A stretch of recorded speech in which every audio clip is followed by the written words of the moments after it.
Hello दोस्तों, welcome है आपका हमारे यूट्यूब चैनल में। दोस्तों, आज के इस वीडियो में हम बात करने वाले हैं एनटीपीसी माइनिंग लिमिटेड की तरफ से निकलने वाली अपडेट के बारे में। तो यहाँ पे फ्रेशर्स के लिए बहुत ही बढ़िया अपॉर्चुनिटी है। अब यहाँ पे पोस्ट क्या रहेगी, इसमें वैकेंसी कितनी रहेगी, एजुकेशन क्वालिफिकेशन और एज लिमिट का क्राइटेरिया यहाँ पे क्या फॉलो होगा, सैलरी कितनी मिल जाएगी, यहाँ पे एग्जाम पैटर्न, एग्जाम कंटेंट क्या रहने वाला है और इसमें अप्लाई कैसे करना है, इन सभी चीजों के बारे में यहाँ पे डिटेल में बताने वाला हूँ।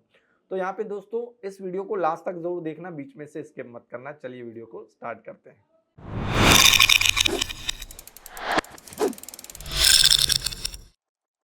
तो दोस्तों अपडेट है एनएमएल की तरफ से, जो कि एनटीपीसी लिमिटेड की जो है एक होली ओन सब्सिडायरी है।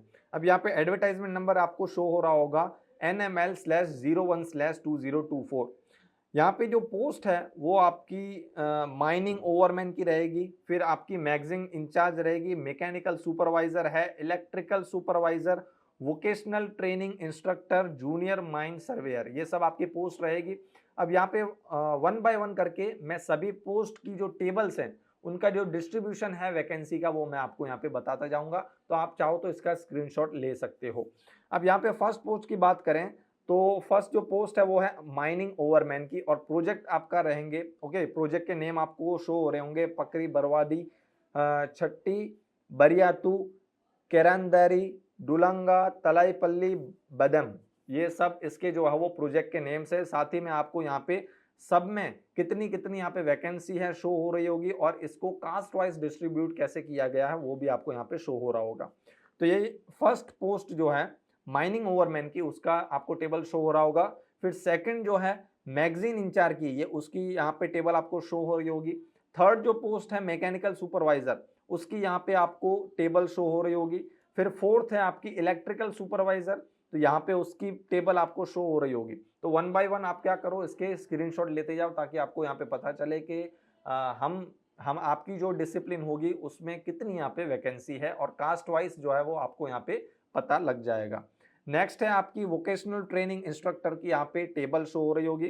फिर लास्ट में जूनियर माइन सर्वेयर जो पोस्ट है उसकी भी टेबल यहाँ पे आपको शो हो रही होगी। तो यहाँ पे सभी में आपने देखा होगा अच्छी अच्छी वैकेंसीज हैं। फिर यहाँ पे फ्रेशर्स के लिए ये सभी जो पोस्ट है वो रहने वाली है, शायद मेरे ख्याल से एक को छोड़ के। अब यहाँ पे हम आगे बात करेंगे इसमें मिनिमम क्वालिफिकेशन की बारे में, जिसमें हमें पता लग जाएगा कि कौन सी इसमें से पोस्ट जो है वो फ्रेशर्स के लिए है और कौन सी जो है वो एक्सपीरियंस कैंडिडेट्स के लिए। तो फर्स्ट यहाँ पे माइनिंग ओवरमैन है, तो इसमें आपका फुल टाइम रेगुलर डिप्लोमा होना चाहिए माइनिंग इंजीनियरिंग में, विद एटलीस्ट आपके 60% मार्क्स इसमें होने चाहिए। ओके, तो ये हो गया। फिर आपका मैगजीन इंचार्ज में भी सेम ही रहेगा, फुल टाइम रेगुलर डिप्लोमा आपका माइनिंग इंजीनियरिंग में विद एटलीस्ट 60% आपके मार्क्स होने चाहिए। नेक्स्ट है मैकेनिकल सुपरवाइजर, इसमें आपका डिप्लोमा होना चाहिए मैकेनिकल या फिर प्रोडक्शन इंजीनियरिंग में, उसी के साथ आपका यहाँ पे 60% मार्क्स इसमें आने चाहिए। फोर्थ है पोस्ट इलेक्ट्रिकल सुपरवाइजर, तो इलेक्ट्रिकल का इलेक्ट्रिकल इलेक्ट्रॉनिक्स इंजीनियरिंग में आपका डिप्लोमा होना चाहिए और एटलीस्ट 60% आपके मार्क्स होने चाहिए। फिर वोकेशनल ट्रेनिंग की जो पोस्ट है वोकेशनल ट्रेनिंग इंस्ट्रक्टर, उसमें यहाँ पे मिनिमम 5 साल का एक्सपीरियंस जो है वो इन लोगों ने मांगा है। तो ये हमारे फ्रेशर्स के लिए नहीं है। तो आप चाहो तो इसकी डिटेल्स, इस पोस्ट की डिटेल्स जो है वो इस वीडियो में हम नहीं बताएंगे, लेकिन इस पोस्ट की डिटेल्स अगर आप चाहते हो तो आपको ऑफिशियल नोटिफिकेशन से मिल जाएगी, जो आपको इस वीडियो के डिस्क्रिप्शन में मैं आपको लिंक दे दूंगा, वहां पे जाके आप इसकी फुल डिटेल ले सकते हो। अब नेक्स्ट पोस्ट की यहाँ पे बात करेंगे जो है जूनियर माइन सर्वेयर। इसमें आपका माइन सर्वे में या फिर माइनिंग में या फिर सिविल इंजीनियरिंग में आपका रेगुलर डिप्लोमा होना चाहिए विद एटलीस्ट 60% आपके इसमें भी मार्क्स होने चाहिए। नेक्स्ट आपका है माइनिंग सिरदार, जिसमें मैट्रिक यानी 10th पास अगर आप हो, ओके, तो आप यहाँ पे एलिजिबल हो with valid mining sirdar certificate of competency. तो ये सर्टिफिकेट भी आपका होना चाहिए। अगर आप 10th एलिजिबल हो, 10th पास हो और उसी के साथ यहाँ पे आपका वैलिड माइनिंग सिरदार सर्टिफिकेट है आपके पास, तो आप इसमें एलिजिबल हो। खाली 10th पास इसमें एलिजिबल नहीं है। ओके, तो ये बात आपको यहाँ पे ध्यान में रखनी है। अब यहाँ पे और भी चीजें हैं, जैसे कि यहाँ पे एज लिमिट आपकी क्या रहेगी, तो आपकी एज 18 से 30 की होनी चाहिए। ओके, और आपका यहाँ पे एज रिलैक्सेशन भी देखने को मिल जाएगा, जो कि आपका है 3 साल ओबीसी एनसीएल के लिए, 5 साल जो है वो एससी एसटी के लिए। ओके, तो यहाँ पे अगर आप एससी एसटी से या फिर ओबीसी एनसीएल से बिलोंग करते हो तो आपके लिए यहाँ पे रिलैक्सेशन भी रखा गया है। अपर age limit for vocational training instructor के लिए यहाँ पे 40 साल है। ओके, अब और चीज़ यहाँ पे है, जैसे कि यहाँ पे आपका एमोल्यूमेंट्स और वगैरह आपकी सैलरी जो है वो क्या रहेगी।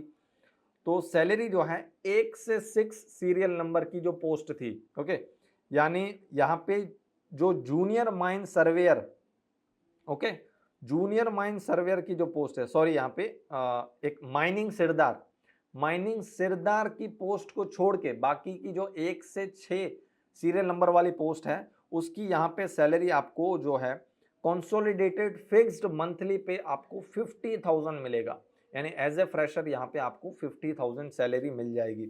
In the case of the candidates, okay, SC ST ये अलग एक कंडीशन आपको दी गई है। आप इसकी और भी कंडीशंस हैं और भी यहाँ पे इंस्ट्रक्शंस है, आपकी इसकी ऑफिशियल नोटिफिकेशन से जाके ले सकते हो। आगे और बात करेंगे, जैसे कि आपकी जो 7th नंबर की है जो कि 10th पास प्लस यहाँ पे आपका जो सर्टिफिकेट मांगा गया है उनके लिए यहाँ पे 40,000 फिक्स्ड मंथली पे यहाँ पे आपका रखा गया है। तो यहाँ पे आपको 40,000 सैलरी इस पोस्ट के लिए भी मिल जाएगी।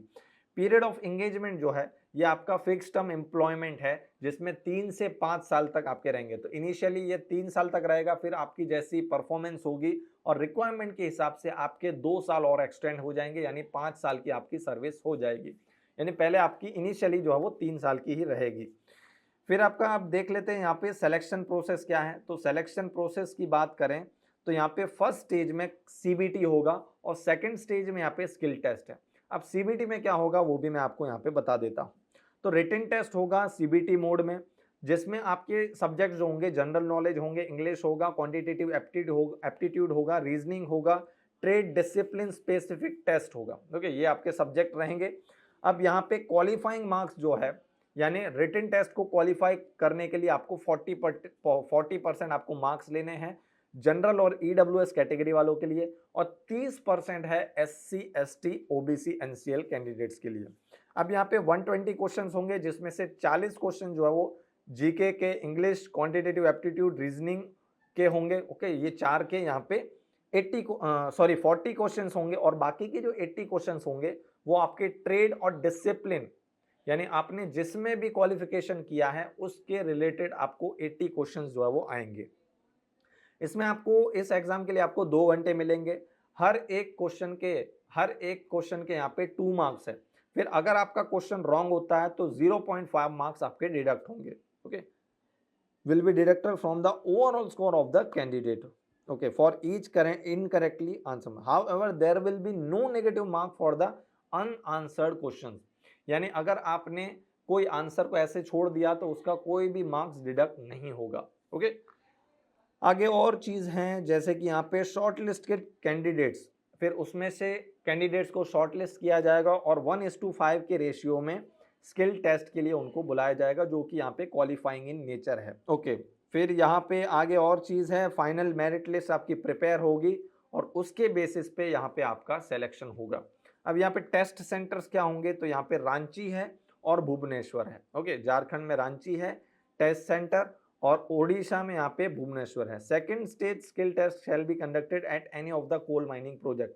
तो स्किल टेस्ट जो है वो आपका कोल माइनिंग प्रोजेक्ट जहां भी चल रहा होगा वहां पे कहीं भी किसी भी यूनिट में हो सकता है। अब दोस्तों इसके रिगार्डिंग और अगर आपको जानकारी चाहिए, ओके, ये तो मैंने आपको बता दिया कि इसमें टेस्ट है, फिर आपका स्किल टेस्ट रहेगा, उससे पहले एग्जाम रहेगी। अब अगर आप इसके एग्जाम को यहाँ पे इजी करना चाहते हो या फिर किसी और गवर्नमेंट एग्जाम्स की आप प्रिपरेशन कर रहे हो तो ऑल इन वन नोट्स में यहाँ पे आप एनरोल कर सकते हो। इसमें आपको इन सभी सब्जेक्ट्स के जो नोट्स है वो आपको मिल जाएंगे। साथ ही साथ अभी हमने इसमें अपडेट किया है, यानी आपको यहाँ पे करंट अफेयर्स और 5000 जीके के क्वेश्चंस भी आपको इसमें मिल जाएंगे।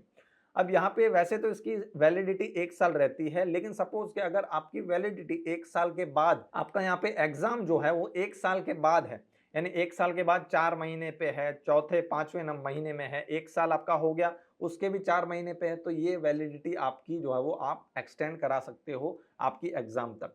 यानी आपकी एग्जाम यहाँ पे जब तक रहेगी आपकी वैलिडिटी, इस कोर्स की वैलिडिटी आपके पास रहेगी। तो हमने आपके लिए सॉल्यूशन निकाला है। अब यहाँ पे आपका फायदा ही फायदा है। तो भाई इसकी लिंक आपको हमारे इस वीडियो के डिस्क्रिप्शन में मिल जाएगी, वहां पे जाके आप इसमें एनरोल कर सकते हो।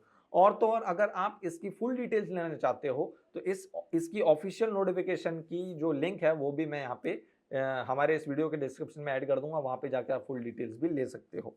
और भी यहाँ पे कंडीशंस वगैरह हैं तो वो आप इसकी ऑफिशियल नोटिफिकेशन से जाके ले लेना। अब यहाँ पे आप एक से ज़्यादा पोस्ट के लिए अप्लाई नहीं कर सकते, ओके। और अब यहाँ पे बताते हैं कि आपको यहाँ पे अप्लाई कैसे करना है। तो यहाँ पे इनकी वेबसाइट है careers.ntpc.co.in, यहाँ पे आपको शो हो रही होगी। यहाँ पे आपको ऑनलाइन एप्लीकेशन सबमिट करनी है, कुछ बेसिक डिटेल्स डालनी होगी और आपको एप्लीकेशन अपनी सबमिट करनी होगी, ओके। इसी के साथ आपको यहाँ पे पेमेंट ऑफ फीस भी करना होगा। एप्लीकेशन फीस भी यहाँ पे रखी गई है 300।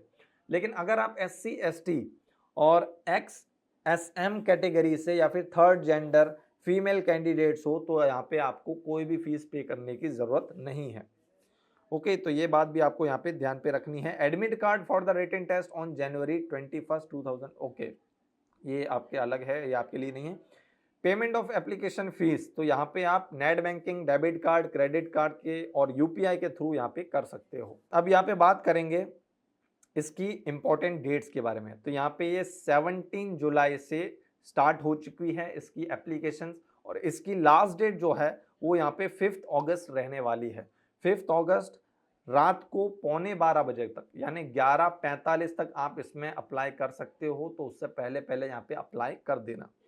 तो दोस्तों, हमने इस वीडियो में इस पूरे अपडेट को कवर करने की ट्राई की थी। यहाँ पे जितने भी मेन पॉइंट्स थे हमने यहाँ पे रखे थे। थोड़ी वीडियो थोड़ी सी लंबी हो गई है क्योंकि यहाँ पे जो डिटेल्स थी वो थोड़ी सी यहाँ पे ज़्यादा थी, लेकिन आपको यहाँ पे आई होप कि सब कुछ चीज़ें समझ में आ गई होंगी। फिर भी यहाँ पे अगर आपको कुछ क्वायरी है तो कमेंट सेक्शन में आके कमेंट कर सकते हो। वीडियो अच्छा लगा हो तो लाइक ज़रूर से कर देना, अपने सभी दोस्तों के साथ इस वीडियो को शेयर भी कर देना। अगर आप हमारे चैनल पर फर्स्ट टाइम आए हो तो सब्सक्राइब भी कर देना।